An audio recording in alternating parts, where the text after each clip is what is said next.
Bueno, en la clase anterior habíamos demostrado que la transformada de Laplace de la función coseno de kt daba s sobre s cuadrado más k cuadrado, válida para todos los valores s no negativos, ¿cierto? En el taller hay un ejercicio, pero con seno de kt, que pueden resolver, pueden hacer siguiendo los mismos pasos de este para este que hicimos en la clase anterior. Había otro que quedó planteado como literal B y que es con el que vamos a comenzar la clase del día de hoy, y era probar que la función g igual a t a la n tiene por transformada de Laplace,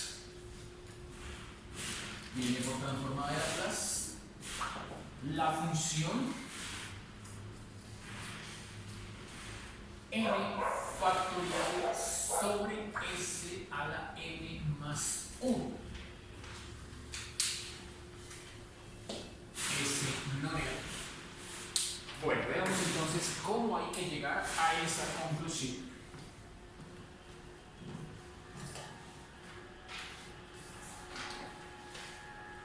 Bueno, lo primero, según la clase anterior, es analizar la función para ver si es seccionalmente continua, ¿cierto? Función SC.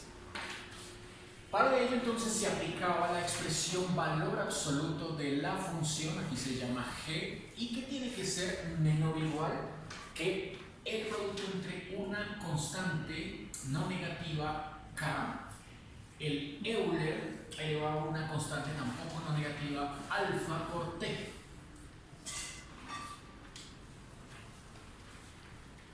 Bueno, como aquí tenemos que la función es t a la n y que se está comparando con una función exponencial del tipo k Euler a la alfa t, cualquier función del tipo t a la n que es polinómica, sin importar el valor de n, ¿cierto? Incluyendo incluso incluyendo el valor n igual a 0,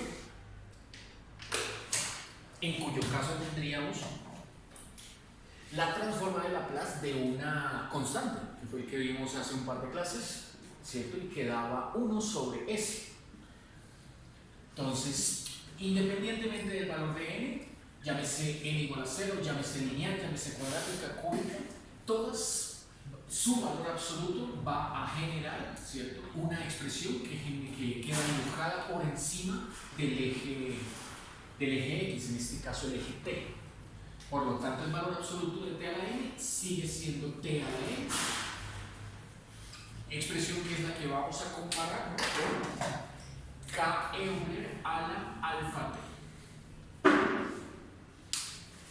Llamemos a esta expresión la ecuación número 1. Bueno, para hacer una adecuada comparación toca utilizar serie de términos. Entonces, por expansión Taylor. La expansión Taylor, por supuesto, va a trabajar en Euler. Entonces sabemos que el Euler como una suma se define como Euler a la alfa t igual a la sumatoria desde m igual a 0 hasta infinito de alfa a la m t a la n sobre m factorial. Haciendo uso entonces de esta expansión, vamos a definir, ¿cierto?, el lado de la mano derecha como, entonces nos queda, volviendo acá, así, t a la n comparado como menor o igual que el producto constante k Euler, pero ahora Euler es esta sumatoria, m igual a 0 hasta infinito, alfa a la m, t a la m sobre n factorial. Esta suma vamos a abrirla para algunos términos, de tal manera que quede t a la n menor o igual que k veces, paréntesis, Y la suma será, bueno, cuando n vale 0, alfa a la 0 da 1, t a la 0 da 1, y n que es 0 factorial, ¿no? También queda valiendo 1, así que el primer término de la serie es la unidad. Más, cuando n vale 1, alfa a la 1 da alfa, t a la 1 da t, y n factorial con 1 factorial, ¿cierto? Daría 1, alfa t sobre 1, alfa t. Con 2, entonces da alfa al cuadrado, t al cuadrado sobre 2 factorial, que es 2. Con 3, alfa a la 3 con t a la 3 sobre 3 factorial, que es 6. Y así sucesivamente. Vamos a utilizar por acá un enésimo término. De hecho, como este tiene la letra n, entonces consideremos el enésimo término y continúa la suma. O sea, va más, punto suspensivo, digo, más el enésimo término sería alfa a la n, t a la n sobre n factorial y continúa. ¿Cierto?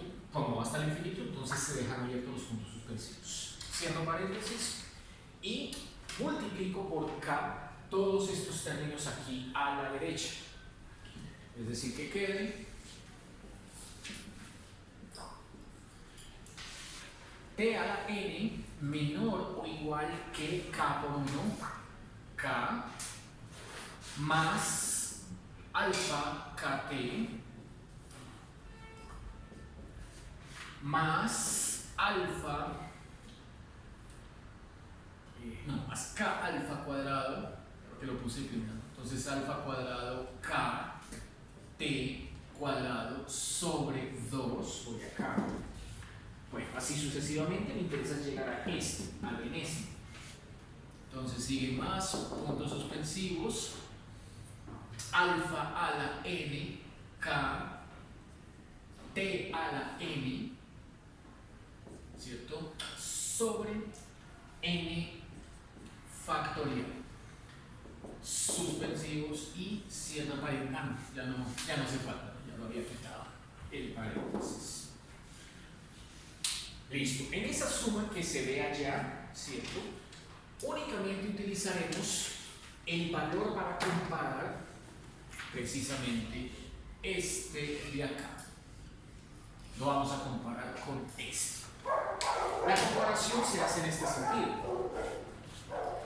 Dado que término a término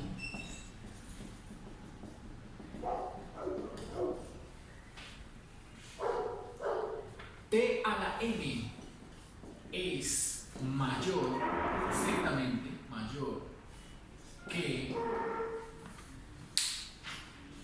t a la n es mayor que cualquiera de los términos a la derecha,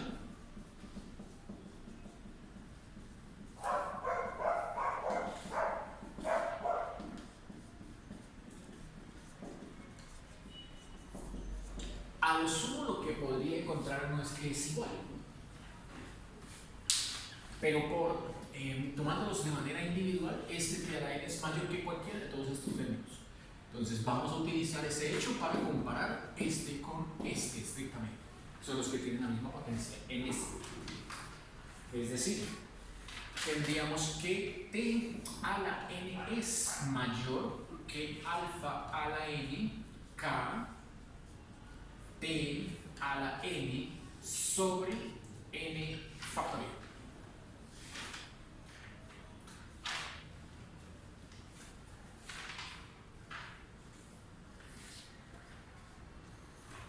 De aquí puedo escribir esto como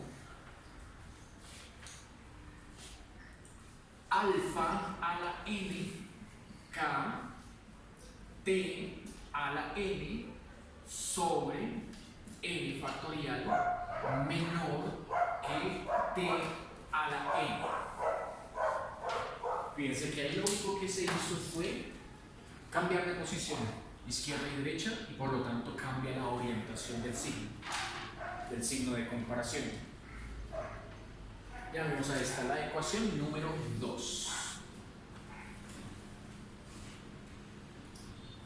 Combinamos la expresión 1 con la 2 en una sola desigualdad. Entonces combino 1 y 2 de la siguiente manera.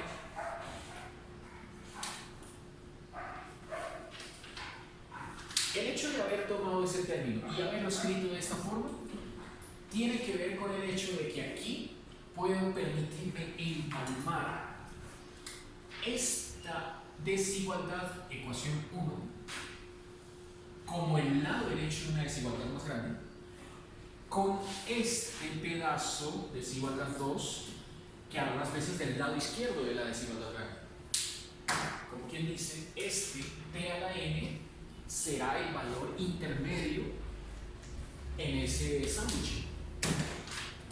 Queda entonces primero alfa a la n k t a la n factorial menor que t a la n menor o igual que k Euler a la alfa t.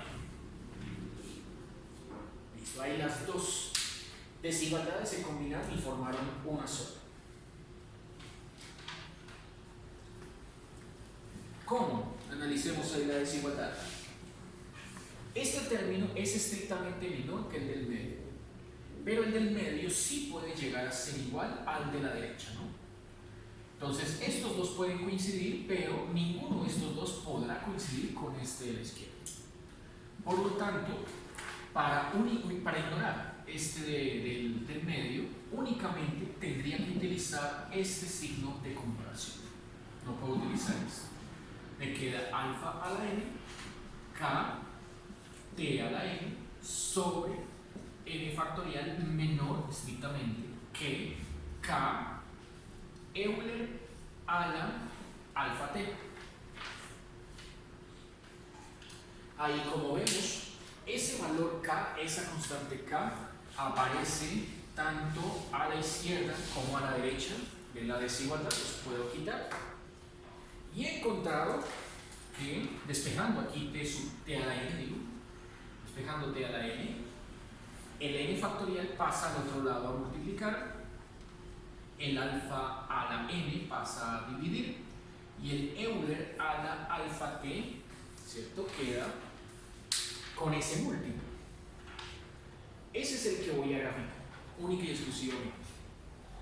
Podría darle valores, entonces utilicemos el clásico valor n igual a u.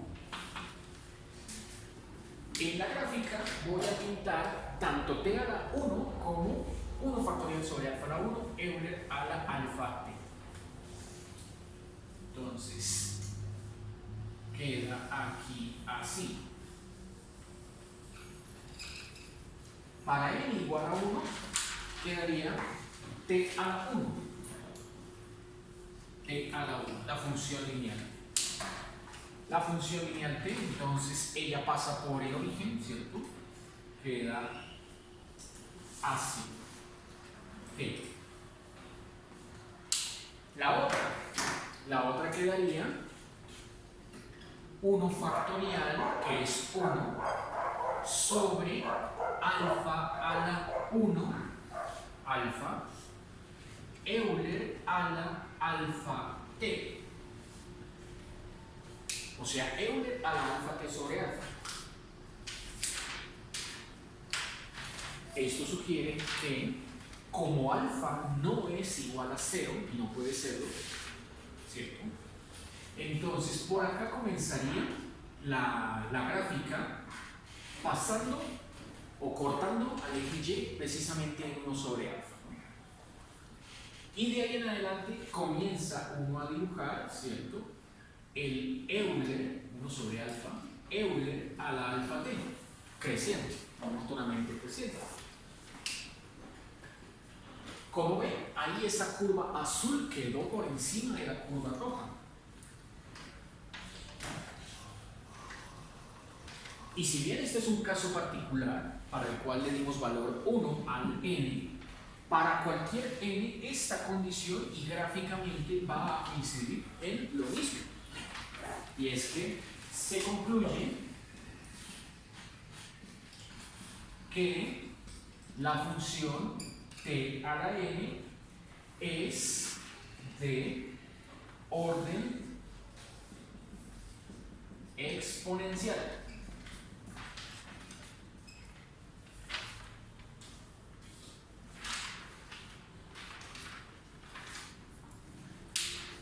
Yo había dicho que era SC, no, es orden exponencial. Ahora sí, demostrar que es SC, básicamente es el mismo criterio de la función anterior, de la clase anterior. Y es que, ya podemos quitar esto.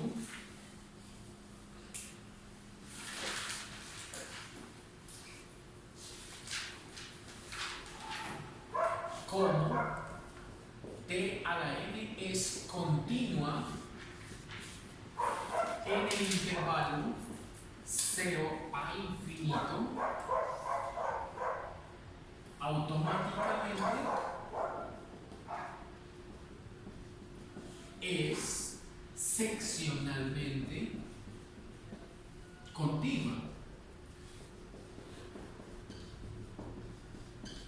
El mismo criterio de la función coseno de la clase anterior. Bueno, la tercera parte ya consistía en calcular la integral impropia. Entonces pasamos a la integral impropia y la integral impropia es, la planteamos como transformada de Laplace de t a la n. Se va a calcular desde la integral de 0 a infinito de Euler a la menos st por t a la n de t. Integral impropia que, como vimos, debe plantearse como el límite cuando gamma tiende a infinito de la integral definida de 0 a gamma Euler a la menos st t a la n de t. Le aplicamos los tres pasos. Paso número 1, entonces calcular la primitiva. Bien, para el cálculo de la primitiva, entonces, al ser enésima, ¿cierto? Tendremos que usar integración por partes, reiteradamente. Entonces vamos a hacerla una vez, la primera vez nomás. Entonces, para usar integración por partes, será u igual a t a la n, entonces por partes, u igual a t a la n, y el du será la derivada de t a la n, o sea, n por t a la n menos 1 dt. Por lo tanto, el dv va a ser el Euler menos st con dt, y la integral del Euler es el d. La integral de ese Euler da Euler a la menos st ella misma, dividida entre menos s. Dividida entre menos s. Listo. Entonces planteo la forma de integración por partes. Un día vi una vaca vestida de uniforme, ¿cierto? Que de acuerdo a lo que ahí salió, queda como t a la n, la u, menos el Euler sobre S, menos el Euler sobre S, menos la integral de v, que es negativo, así que por este menos queda más, Euler a la menos st sobre S por el du, que es n t a la n menos 1 dt.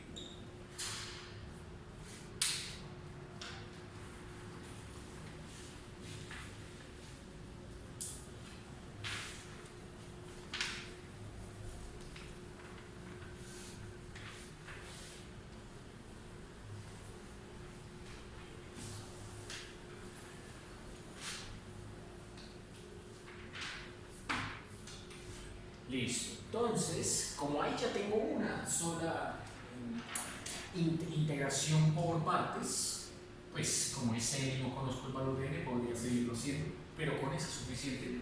Entonces ahora sí paso al segundo del procedimiento, que es el planteamiento del teorema fundamental, ¿no? Aplicar un teorema fundamental.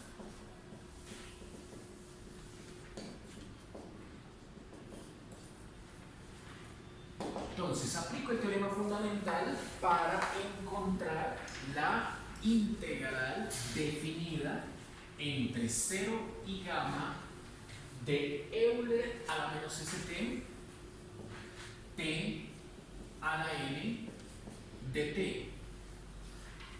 Es decir, lo que aquí acabé de obtener, que fue menos 1 sobre s t a la n, Euler a la menos st, hay que evaluarlo entre 0 y gamma.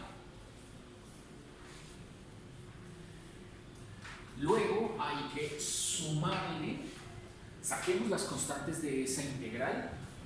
Fíjense que esta s y esta n las puedo sacar de la integral, entonces queda la s y la n afuera.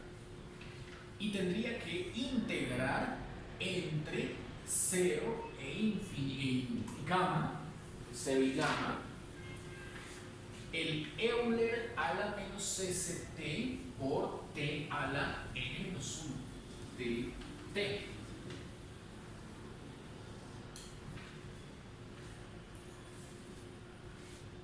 Bueno, igual no creo que necesitemos los paréntesis, ¿no? Ahí lo llevamos, ¿cierto? Ahí llevamos el cálculo. Paso 2. Listo. Paso 3. Después de haber planteado el paso 2, ahora lo que sigue es el límite. Cálculo del límite. Con el cálculo del límite ya llego a la integral original, que sería la transformada de Laplace de t a la n. Integral original, límite cuando gamma tiende a infinito. Entonces queda menos 1 sobre s, límite cuando gamma tiende a infinito, de t a la n, Euler a la menos, pero no debo abrir gamma, ¿no? Tengo que abrirlo entonces, paréntesis, todo evaluado en t igual a gamma. Gamma a la n, Euler a la menos s gamma. Listo. Ahora todo ese término evaluado en 0. Queda menos 0 a la n, ya ahí da 0 todo, ¿cierto? Euler a la 0. Listo. Ese segundo término queda 0. Lista la primera. La segunda. En la segunda, como si no hubo un término para aplicarle el teorema fundamental, o sea, el límite superior con el límite inferior, queda planteada la integral. O sea, va más n sobre s, límite cuando gamma tiende a infinito, de la integral de 0 a gamma Euler a la menos st, t a la n menos 1 de t. Y ahí lo llevo.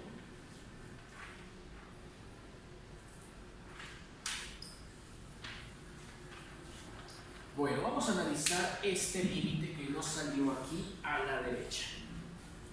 Vamos a analizar el límite cuando gamma tiende a infinito de gamma a la n Euler a la menos st. Hagámoslo por acá. Entonces, límite cuando gamma tiende a infinito de gamma a la n Euler a la menos s gamma, ¿cierto? Uno allí encuentra dos situaciones. Es igual. Primera situación. ¿Qué sucedería cuando S es menor o igual que 0? Si S es menor o igual que 0, fíjense lo que va a pasar. Aquí tendría una función polinómica, gamma a la n, tendiendo a grande, tendiendo a infinito, ¿cierto? Una tendencia infinito a la n, por Euler a la positivo S, por la tendencia a infinito, o sea, Euler a la infinito.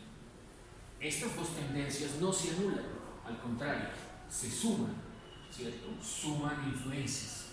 Por lo tanto, su tendencia seguirá siendo el infinito. Por lo tanto, en S, en esta situación S menor o igual que 0, el límite no existe. ¿Listo? Ahora la otra situación. Si bien esta es alfa no sino gamma, con tendencia al infinito, a la n, sigue dando tendencia a infinito, esta, al ser la otra situación, S mayor que 0, S positiva, encontraríamos que Euler a la menos una cantidad positiva por otra cantidad positiva queda el menos infinito en su tendencia, ¿no? El Euler a la menos infinito sirve, como vimos en la clase anterior, como envolvente. Y el Euler a la menos infinito acuesta la curva, ¿cierto? Independientemente de que ésta tenga una influencia polinómica, o armónica, o logarítmica, no importa. El Euler siempre es la que más influencia tiene.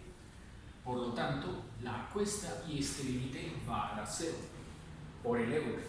El Euler es el que da 0 acá. Tiende a 0. El producto tiende a 0. Así que en este caso, el límite válido es para S no negativo. ¿Sí? De este modo, vamos a encontrar que la transformada de Laplace de t a la n es igual a menos 1 sobre S paréntesis 0. Este límite en su tendencia da 0. ¿Cómo da 0? Entonces lo ignoramos y continuamos con la integral que al otro lado nos quedó. La otra integral que nos ha quedado es n sobre s veces. Fíjense que salió exactamente la definición de una integral de Laplace. Quedó límite cuando gamma tiende a infinito, igual que acá. Quedó los límites de la integral 0 a gamma, igual que acá. Quedó el Euler menos st y quedó t a la n menos 1. Esa sería la única diferencia. Por lo tanto, escribo esa integral de acá.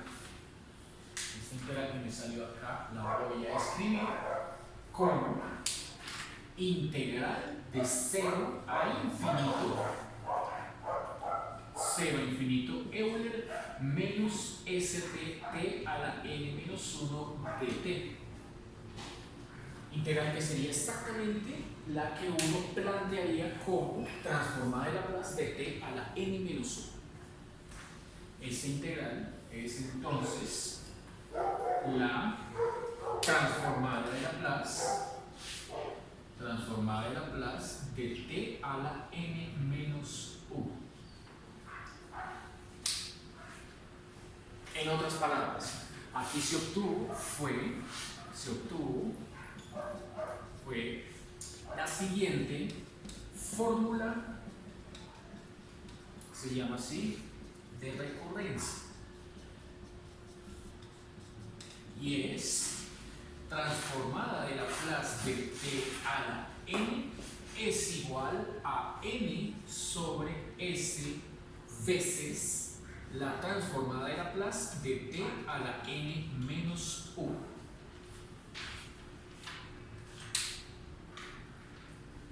Si bien es una fórmula que está diciendo conoce el valor actual a partir del anterior, de cualquier manera no nos está diciendo cuánto vale o qué fórmula me sirve para calcular la transformada de una potencia. Pero con este resultado puedo continuar o seguir el análisis para obtener esa fórmula que estoy buscando. Entonces, si es una fórmula de recurrencia, pues uno ya sabe qué hacer con ese tipo de fórmulas. Y es dar valores a n.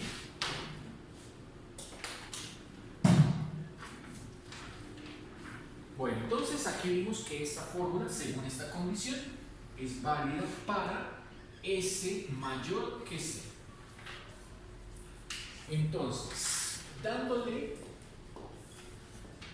valores a n, ¿cierto?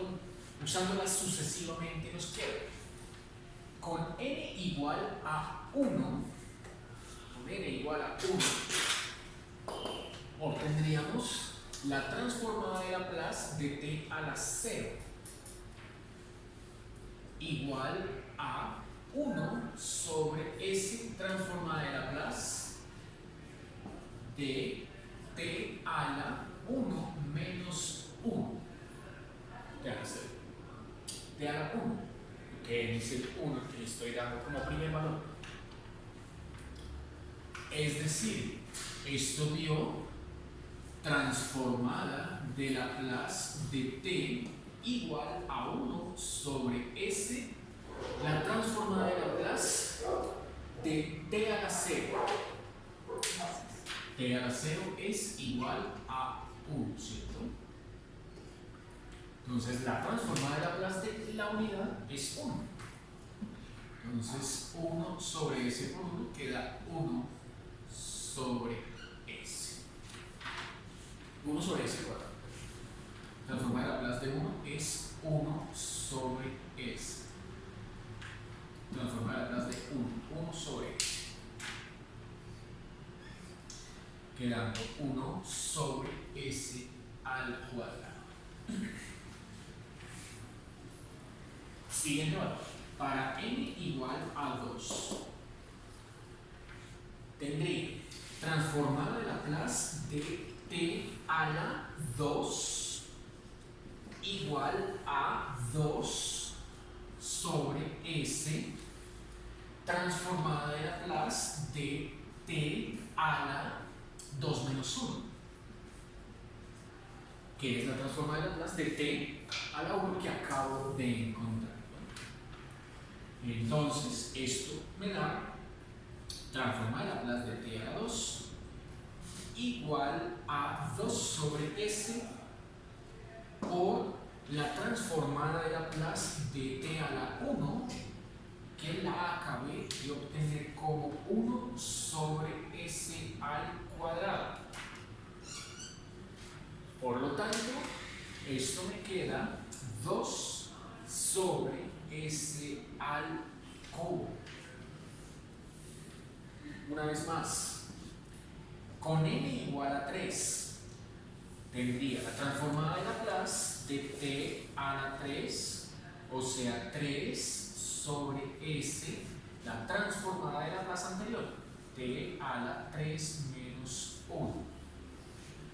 Es decir, transformada de Laplace de t a la 3, ¿cierto? Queda 3 sobre S por el resultado anterior, que dio 2 sobre S al cubo. Dio entonces 3 por 2, 6 sobre S a la 4. Y así sucesivamente. De ahí, usándola sucesivamente, ¿cierto? Vamos a obtener la siguiente fórmula, que es la que me están pidiendo. Y con esto concluiríamos ese ejercicio. Dirían entonces que, fijémonos lo siguiente, comparemos las potencias con los datos que están arriba. Aquí dio potencia 2 y el dato de arriba dio 1. Aquí dio potencia 3 y el dato de arriba dio 2. Aquí dio potencia 4, pero el dato de arriba no dio 3, sino que dio fue 6. O sea, en la siguiente no vamos a obtener la potencia S5 con 4, sino el C5 con numerador 24. Eso significa que lo que arriba estoy obteniendo es el factorial. Entonces, en general, la transformada de Laplace de t a la n da como resultado n factorial sobre s a la n menos, más 1, ¿cierto? Aumenta en 1.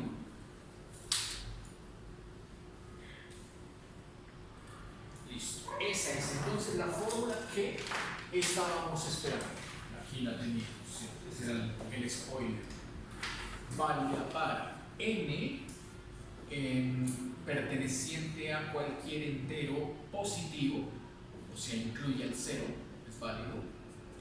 Y válida para S, dice acá la condición, mayor, estrictamente mayor que 0. Esa es entonces una fórmula más que vamos a coleccionar en nuestra tabla de transformadas de Laplace, que se va sumando con las que ya hasta ahora hemos sacado. ¿Listo? Bueno, ese resultado tiene mucho peso cuando uno necesita calcular la transformada de Laplace de la función gamma, o en términos, o plantear un resultado en términos de la función gamma. Ahí aparece con mucha frecuencia ese resultado. Entonces, vamos a definir la función gamma.